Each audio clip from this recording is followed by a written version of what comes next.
The hallways of Blackwell and Associates had a particular kind of silence on Monday mornings.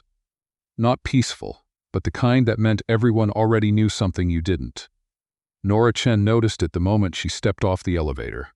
3 people stopped talking at once. Someone in the copy room shifted their weight toward the door, pretending to organize papers that didn't need organizing. A woman Nora vaguely recognized from accounting gave her a look that landed somewhere between pity and fascination, the way people look at someone about to walk into a glass door. Nora had been hired as personal estate manager and executive assistant to Ethan Blackwell. She'd done her research. 41 years old. Self-made, which meant he'd taken his father's failing real estate firm and turned it into one of the largest private development companies in Canada. Offices in Toronto, Calgary, and Vancouver. Net worth that made the number feel abstract. Photographs that showed a man who had learned to pose for cameras without ever actually smiling in them. What the research hadn't mentioned was the rule. "I need to brief you before you go in," said a woman named Judith, the outgoing assistant, who had the specific energy of someone who had already accepted a job elsewhere and was only still here out of obligation. She handed Nora a coffee without being asked. "There are things about Mr. Blackwell that aren't in the orientation package." Nora wrapped both hands around the cup. "All right, he doesn't share meals." Judith said it the way someone says a fact about geography. Matter of fact. Final. Not with staff, not with clients, not with anyone. He eats alone. Always. Nora waited for more. "That's it?" she asked. "That's the main one." Judith paused. "But pay attention to the others as they come up. They always come up." Nora didn't ask what the others were. She thanked Judith, straightened her blazer, and walked toward the corner office at the end of the hall, where the door was already open, which she would later understand was not an invitation. Ethan Blackwell was standing at the window when she entered, not looking out at the Toronto skyline dramatically, just standing, reading something on his phone with the expression of a man who had decided in advance to be disappointed by whatever he was about to read. He didn't turn around. "You're 12 minutes early," he said. "I prefer to be," Nora said. "I didn't ask for your preferences." He turned then, and she got her first real look at him. Sharp jaw. Dark circles that weren't from last night but from a long time. Eyes that assessed her the way you'd assess a contract clause you suspected was hiding something. "I asked for efficiency. Those are usually the same thing," she said. He studied her for a moment. Then he went back to his phone. Judith left a handover document. "Read it. I'll need the Harrington proposal revised by Thursday. My schedule is on the shared drive. Don't rearrange anything without asking me first. Understood? And don't bring food into this office." She noted that. "Of course, that includes coffee." He glanced briefly at the cup in her hand. "Yours included." Nora looked down at the coffee, then back at him. "Shall I finish it in the hallway, or would you prefer I pour it directly into the plant?" Ethan Blackwell blinked, just once. Then something shifted in his face. Not quite amusement, but the shadow of it there and gone in under a second. "The hallway," he said. "I need the plant." She left. And as she stood in the corridor drinking her coffee in 2 large sips, she thought, "This man is going to be a problem." She was not wrong, but not in the way she expected. The first week was smooth enough that Nora almost believed the rumors had been exaggerated. Ethan was demanding, precise, and completely indifferent to small talk. But he was also fair in the way that truly competent people are. He never asked for something unreasonable, and when she delivered what he needed, he acknowledged it without theatrics. The meal thing, though, that was real. He ate at his desk, alone, door closed. He attended client lunches but ordered nothing, and cited a standing appointment. He left board dinners before the food arrived. When his assistant before Judith, Nora learned this third hand, had once placed a coffee on his desk without asking, he'd held the cup out to her in silence until she took it back. No one knew why. Most people had stopped asking. Nora noticed and said nothing. She had her own things she wasn't discussing. It was on a Tuesday in her 3rd week that things shifted, and it happened because of a scheduling error that was, technically, not her fault, though she would spend the following hour pretending it might be. Ethan's afternoon had collapsed. A client canceled. A conference call moved. The 2-hour buffer she'd built into his day disappeared as 3 back-to-back meetings merged into one ongoing disaster involving a zoning dispute in Mississauga, a contractor who had apparently never heard of a deadline, and a city official who called twice and then stopped answering. By 6 in the evening, Ethan hadn't eaten since before 8 that morning. Nora knew this because she knew his schedule the way she knew the layout of his office. Not from caring, but from the particular attentiveness that comes with doing a job properly. She ordered food. She set it on the conference table. She did not announce it or present it. She simply left it there and went back to her desk. 20 minutes later, Ethan appeared in the doorway of his office looking at her with an expression she hadn't seen from him yet. Not angry. Something closer to bewildered. "There's food on my conference table. The contractor sent a complimentary delivery," Nora said without looking up from her screen. "Apparently it's a custom of his. I didn't want to be rude and refuse on your behalf." Silence. "That's not true," Ethan said. "No," Nora agreed pleasantly. He stood there for a moment. She could feel him thinking. "I don't eat with people," he said. "I'm not people right now," she said. "I'm staff finishing a report. You'd be eating at a conference table. Technically alone. I just happen to also be in the building." Another silence. Longer this time. She finally looked up. He was still standing there, and there was something in his face she couldn't quite read. Not irritation, not the near amusement from before. Something older than both of those. "You can leave the food," he said finally. "But don't do this again. Understood." She looked back at her screen. "There's soup. It gets cold fast." He went back into the conference room. He did not invite her in. She did not go in. But later, when she was packing up to leave, she noticed both takeout containers were empty. She said nothing about it the next morning. He said nothing about it the next morning. And somehow that nothing felt like the beginning of something. Nora Chen had a policy about complicated men. Understand them, work around them, and never, under any circumstances, make them your problem. She had arrived in Toronto 14 months ago with a duffel bag. A reference letter from a hotel in Montreal that had closed 6 weeks after she left. And the kind of practical optimism that comes from having already survived several things that should have broken her. She didn't share this with Ethan Blackwell, obviously. She didn't share it with anyone at Blackwell and Associates. The people here had their own dramas, their own hierarchies, their own reading of who she was, based on the fact that she'd lasted longer in this job than the previous 3 assistants combined. What she shared with Ethan at first was only what the job required. And then, slowly, that changed. It started with small things. He began leaving his office door open when he was working late, which meant she could hear when he was on a call versus when he'd gone quiet in that particular way. That meant he was stuck on something. She learned not to interrupt the stuck quiet, but to leave relevant documents on the corner of his desk, silently. The way you'd leave water for someone in the middle of a difficult conversation. He started acknowledging this. Not effusively. Ethan Blackwell did not do effusive, but in the specific economy of a man who only says things he means. A slight nod, a clipped good. Occasionally a question that meant he'd actually read what she left rather than setting it aside. Once, when she found a discrepancy in the Harrington projections that his entire finance team had missed, he looked at her for a long moment and said, "How did you find that?" "I looked," she said. "Everyone looked. I looked at different things." He didn't say anything after that. But 2 days later, her access level on the shared drive was upgraded without her asking. She noticed. She said nothing. The meal thing stayed, though. He hadn't eaten in front of her again. On the few occasions she was in the building past 7, she could hear him leave and come back. And she understood that he was going down to his car or somewhere else entirely to eat rather than risk her seeing it. She found this not funny, exactly. Interesting. That a man with this much control over every other aspect of his life had built such a careful, elaborate system around something as ordinary as eating. She wanted to ask. She didn't, at least not yet. The first crack came on a Wednesday evening when a meeting with the Lakeshore Development Partners ran long, then longer, then into territory where catering was mentioned, and Ethan went very still, in the way Nora had learned meant he was calculating an exit. She knew everyone in the room could see it, even if they didn't understand it. She excused herself to check on a document. She did not need to check on any document. And when she passed him in the hallway 3 minutes later, she said, quietly, not looking at him, "There's an exit through the east stairwell. I can tell them you have a call."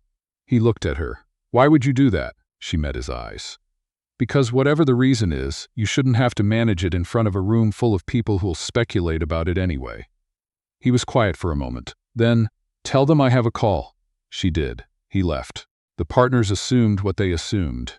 Nora returned to the table and redirected the conversation about the Lakeshore timeline with such smooth confidence that nobody thought to push back on the interruption. When she arrived the next morning, there was a coffee on her desk. A specific coffee, the kind from the place 3 blocks away that she'd mentioned once, in passing, was better than the office machine. She stood there looking at it for a moment.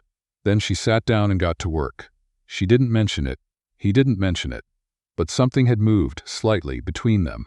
Something that had previously been professional courtesy was becoming something else, and Nora, who had made a policy about complicated men, was starting to feel the edges of that policy strain. The past arrived on a Thursday. It didn't announce itself. It walked through the front door of Blackwell and Associates in the form of a woman named Victoria Marsh, 40-something, dressed with the specific intentionality of someone who knows exactly what impression they're making. She asked for Ethan by first name. She smiled at the reception staff with the ease of someone who had walked through this door many times before. Nora was at her desk when Victoria appeared in her peripheral vision, and she knew before anyone said anything that this was going to be complicated. It was. Victoria Marsh had been Ethan's fiancée for 2 years, ending 7 years ago. Nora knew this because she'd done thorough background research when she took the job. Not from nosiness, but because understanding the people you work for is part of working for them well. She knew that the engagement had ended badly, that Victoria had left, and that she had done so for reasons nobody in Ethan's professional circle discussed directly. What she hadn't expected was for Victoria to walk back in and act as though that gap didn't exist. "Nora, is it?" Victoria said, stopping at her desk with a smile that was technically warm. "I'm an old friend of Ethan's. Is he available?" "Mr. Blackwell has a full afternoon," Nora said. "I can check his schedule for." "Oh, just tell him it's Victoria. He'll make time." Nora's phone buzzed. "Ethan, via message. Who's at your desk?" She typed back, "Victoria Marsh, asking to see you." 3 seconds passed. "Tell her I'm unavailable." "She says you'll make time." "I know what she says. Tell her I'm unavailable." Nora looked up at Victoria with a professionally pleasant expression. "I'm sorry, Mr. Blackwell is in a call that's running long. I can pass along your name and he can reach out when he's free." Victoria's smile stayed in place, but her eyes shifted. "Tell him I'll wait." "I'll let him know," Nora said. "Can I get you anything while you're in reception?" Victoria waited for 40 minutes before leaving her card and going. The moment the elevator doors closed, Nora walked to Ethan's office. He was at his desk, not on any call, staring at a document he had clearly not been reading. She set Victoria's card on his desk without a word. He looked at it. Something moved across his face, old and heavy, the expression of someone picking up a familiar weight. She didn't make a scene. "No, she will next time." He set the card down. "Victoria doesn't give up easily." "Neither do you," Nora said. She hadn't planned to say it. It just came out. He looked at her. She held the look steadily, without apology. "That'll be all," he said finally. She went back to her desk. But she thought about his face for the rest of the afternoon, not with pity exactly, with recognition. That specific expression of someone who had sealed something off a long time ago and was now watching it knock from the other side. She understood that feeling better than she wanted to admit. The dinner happened 6 days later and was, technically, Ethan's idea, though he framed it as a business necessity with such conviction that Nora let him have it. There was a development project, the Ridgeway proposal, a mixed-use residential complex in North York, that was at a sensitive stage. The primary investor, a man named Gordon Ash, was in town only for 48 hours. Dinner was his preferred format for serious conversations. Ethan needed someone beside him who understood the project's full scope. "You've read the full file," Ethan said, which was true. She'd read it 3 times because the numbers were interesting to her in the way a good puzzle is interesting. "You'll come to dinner. Will there be food?" she asked. He looked at her flatly. "It's a dinner, Nora. Just checking your definitions." He almost said something. Then he didn't. 8 o'clock. The address is on the calendar. Dress accordingly. She did. She wore a deep forest green dress, simple, well cut, the kind of thing she'd bought in Montreal before everything went sideways and kept because some things are worth keeping. When the car arrived and she slid into the back seat, she found Ethan already there, looking out the window.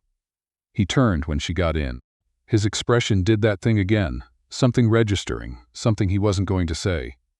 "You look fine," he said. "Thank you for that generous assessment," she said. The corner of his mouth moved, barely, but she caught it. The dinner with Gordon Ash was good work, genuinely good, the kind where you're sharp enough to enjoy it as it's happening.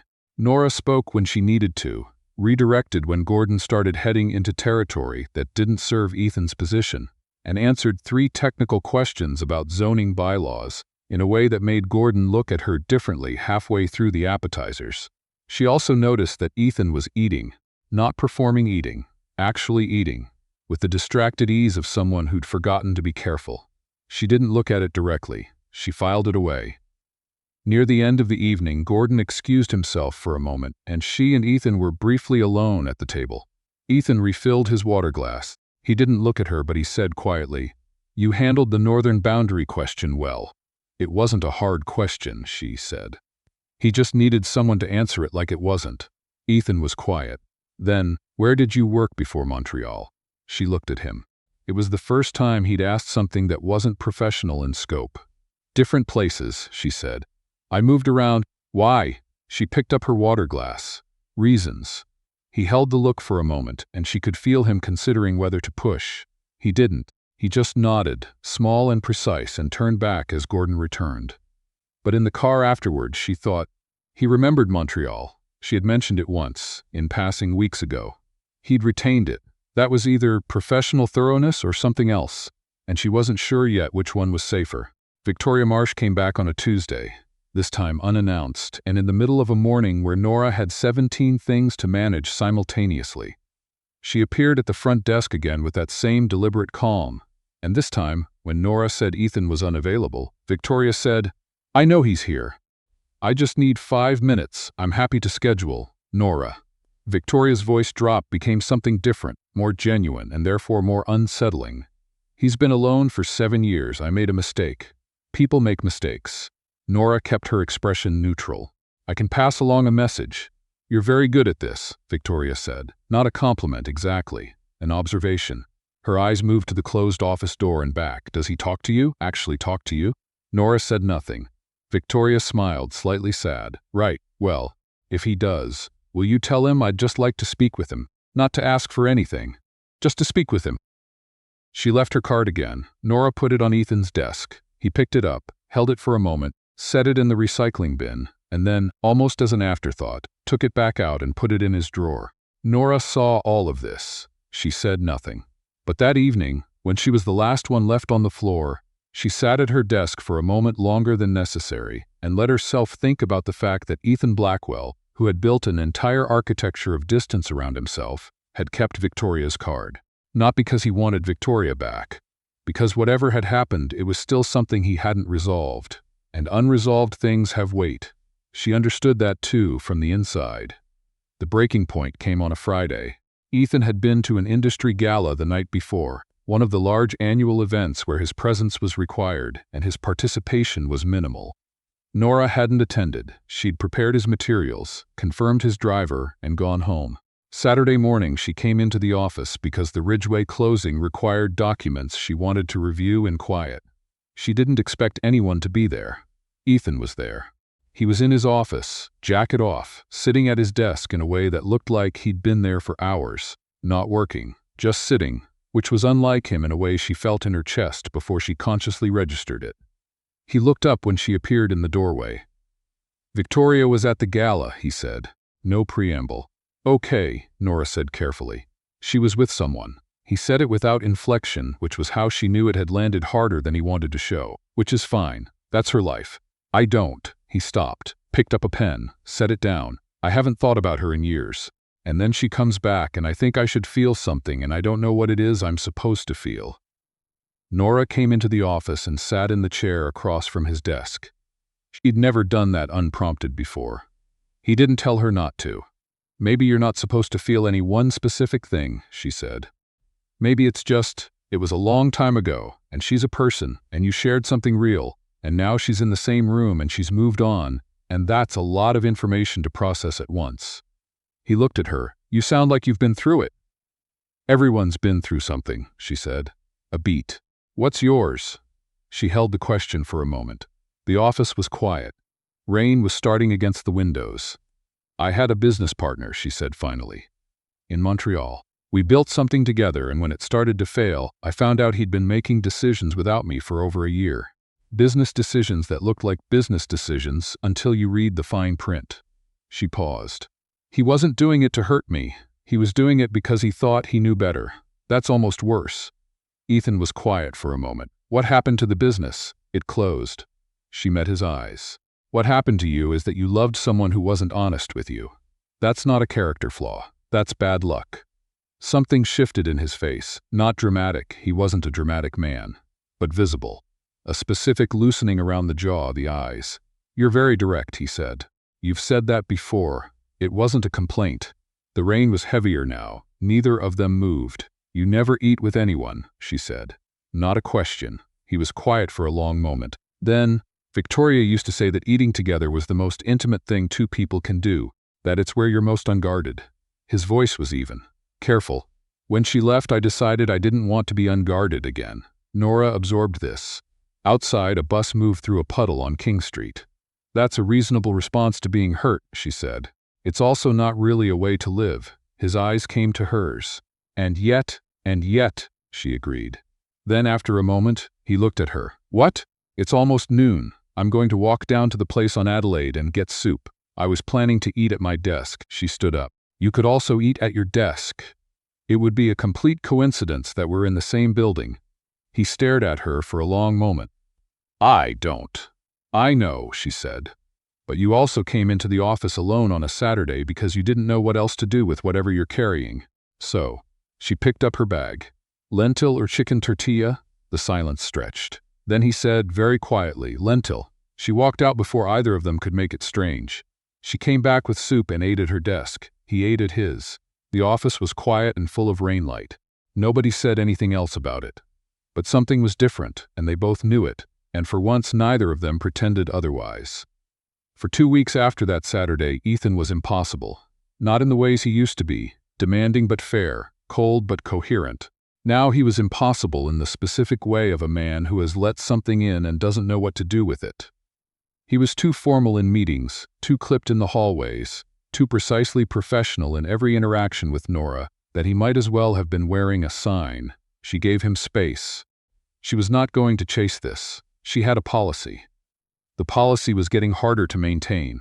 It cracked on a Wednesday, in a way that was almost funny. She was in the small kitchen on the executive floor making tea, and he walked in, stopped, saw her, and turned as if he'd forgotten something. Then stopped again because clearly he hadn't forgotten anything. He'd just turned around.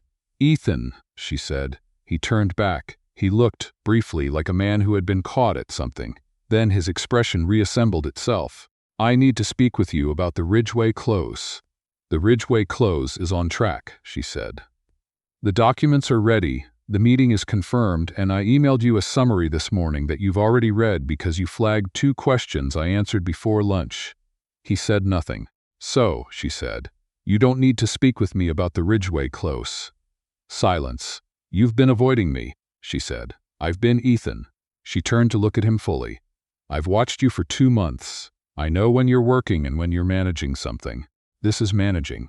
He leaned against the counter across from her, crossing his arms. He looked tired in a real way, not a performance of being fine way. "I don't know how to do this," he said. "Do what?" He looked at her. She held it. "Say it. This." A pause.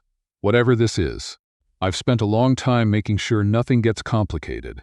"I know," she said. "I noticed. And you keep." He stopped. Started again. "You don't treat me like everyone else does. How does everyone else treat you? Like I'm a problem to manage." She thought about that. "You're not a problem," she said. "You're a person who decided to protect himself in a way that's now cost you more than the original thing that hurt you, which is honestly very human."